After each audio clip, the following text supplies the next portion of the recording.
মৎস্যকামারী ভাই ও বন্ধুরা আসসালামু আলাইকুম।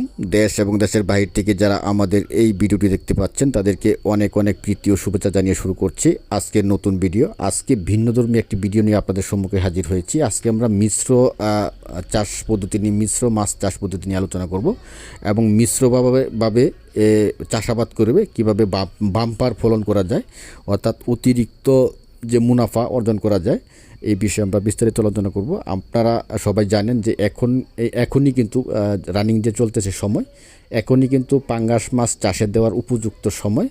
এবং আপনারা এখন যে পাঙ্গাসগুলি দেখতে পাচ্ছেন এগুলি 100% অরিজিনাল থাই পাঙ্গাস মাছের পোনা। এই থাই পাঙ্গাস মাছের পোনা যারা এখন চাষে দিবেন বা দিতেছেন তারা অবশ্যই এই থাই পাঙ্গাস মাছের সাথে কিছু অন্যান্য মাছ দিবেন। যেমন এই যে আপনারা এখন দেখতে পাচ্ছেন শিং আছে, এগুলি একেবারে মাথার মাছ, 1 কেজিতে 500 পিস। এই ধরনের শিং মাছ দিতে পারবেন থাই পাঙ্গাসের সাথে। এগুলির এক্সট্রা কোনো খাবার লাগবে না।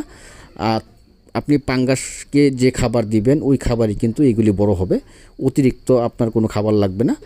এবং থাই পাঙ্গাস মাছ যদি আপনি প্রতি শতাংশে 150 পিস দিতে পারেন, পাশাপাশি প্রতি শতাংশে 100 পিস এই দেশি শিং মাছ দিতে পারেন।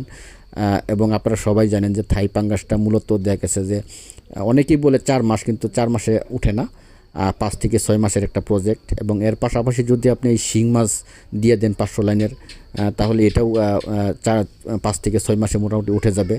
এবং থাই পাঙ্গাসগুলি মূলত দেখা গেছে কি যে অতি দ্রুত বড় হয়। এবং আপনারা যে এখন দেখতে পাচ্ছেন এগুলি থাই পাঙ্গাসের বোট। এবং থাই পাঙ্গাস 5-6 মাস চাষাবাদ করার ফলে 1.5 কেজি প্লাস 2 কেজি এরকম ওজন হয়ে থাকে। এবং বিশেষ করে আপনারা এখন যে শিং মাছগুলি দেখতে পাচ্ছেন এইগুলিও কিন্তু 500 লাইনের শিং মাছ যদি আপনারা এই থাই পাঙ্গাসের সাথে দেন তাহলে কিন্তু এইগুলির ওজনও কিন্তু এরকমই দেখবেন যে 8-10 কেজি বা 10-12 কেজি শিং মাছগুলি এরকম হবে।